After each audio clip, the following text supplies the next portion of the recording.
Hey everyone, welcome back to Front Office Sports Today. I'm Baker Machado, and Going, Gone, The Magic of the Home Run is a new documentary produced by Major League Baseball on Roku that's streaming on July the 6th, and it's hosted by comedian Roy Wood Jr., all about why we love the dinger. Roy is joining us in studio. Roy, good to see you. So a lot of people know you on CNN, The Daily Show. It's my distinguished face. Huh? Yes, I love the distinguished. Is that your baseball face when you sit at the game?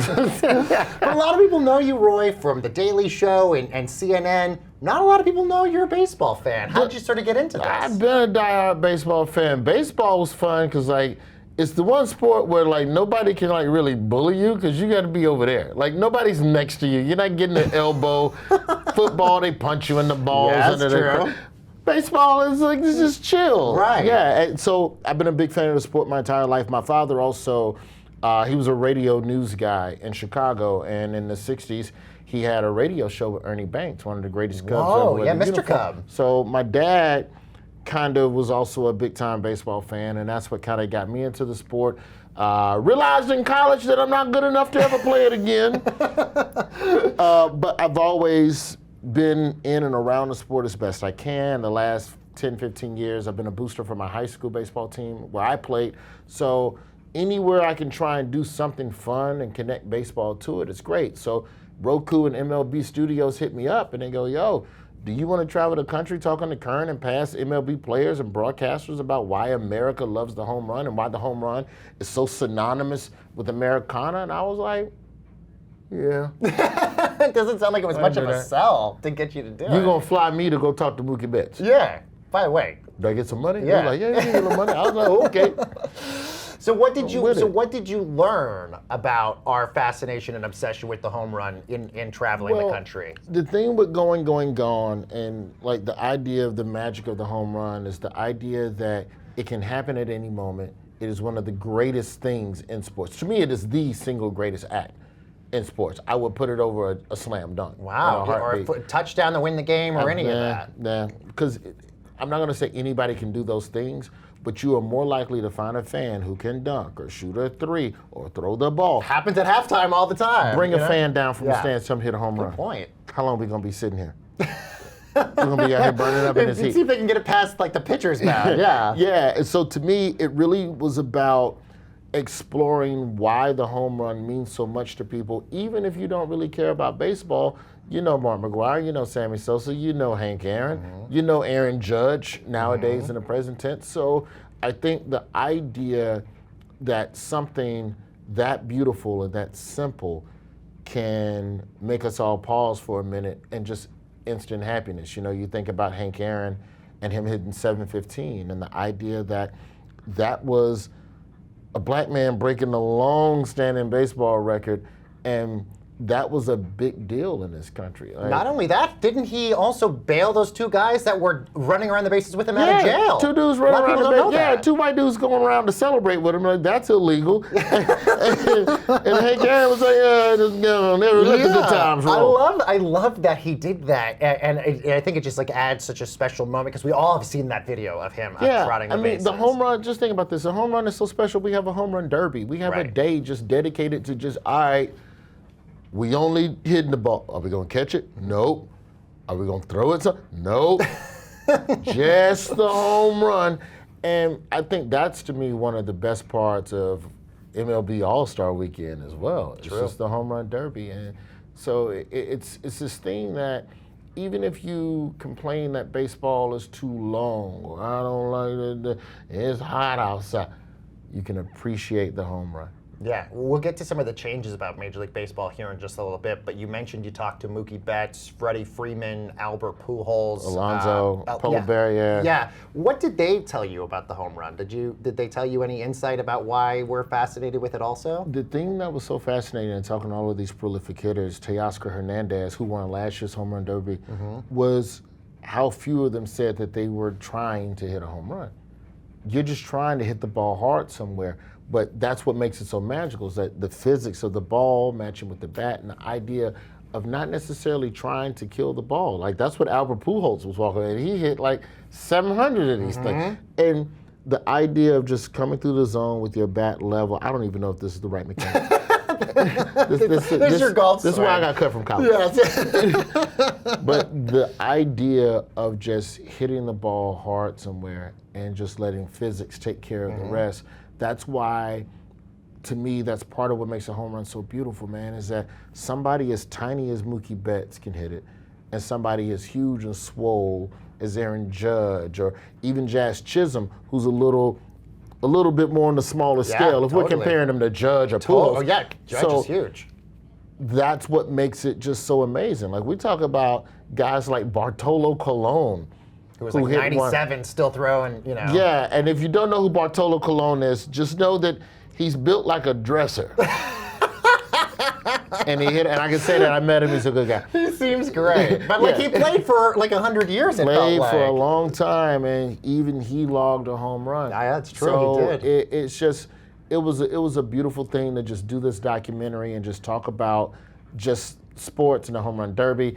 Went around to Cooperstown and looked back at some of the key homers from yesteryear. Bob Costas pops up in it, because here's the other thing about the home run that I think we don't consider is how much the role the announcer plays in adding to the theater of it. I was just going to ask you, because you talked to Bob Costas and Chris Berman, and Yeah. I think of Chris Berman with the back for so Yes. long.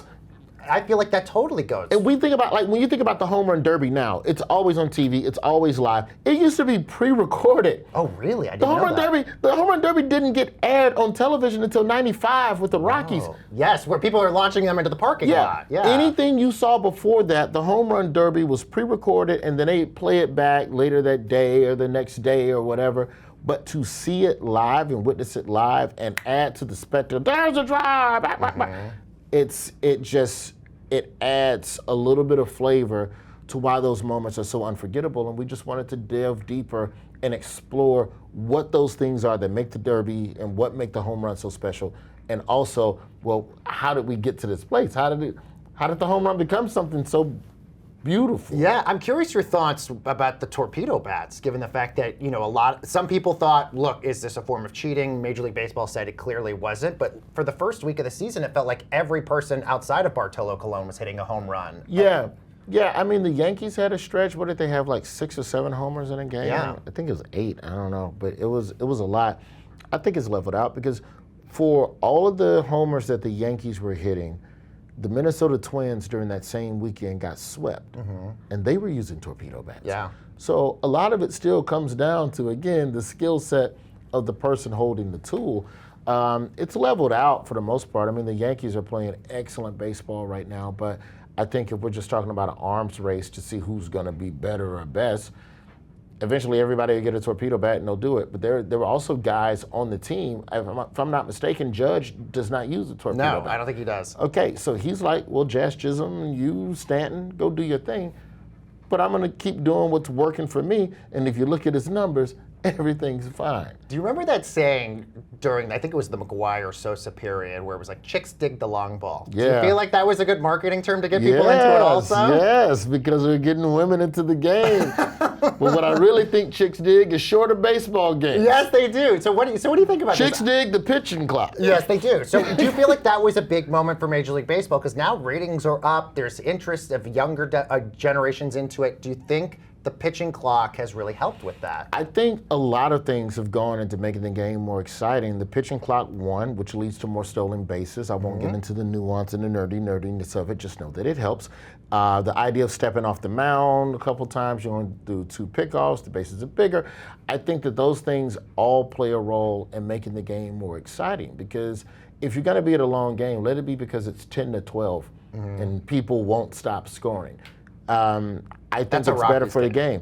When you look at, there was a statistic I saw from a couple of weeks ago where, 20 years ago, over 50% of Major League Baseball games were over 3 hours. That number's under 12% now. About 15%, I think. Under 2.5 hours. So it's a shorter product. I'll argue, y'all will say that baseball is too long, but half these movies you going to see, 2 hour 30. I went and rewatched The Batman with Rob Pattinson. Yeah. Excellent film. Yeah. 3 hours. Yeah. 3 hours. We like short I need a movies. pitch clock. And short games. Before we get you out of here, robo-umps. How do you think that's going to work? That's going to be coming next year, according to Rob Manfred.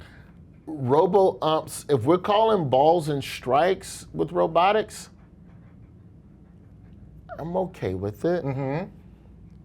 If we're calling stuff on the base paths, No. I still like You still like the human element? I still like the human. My issue,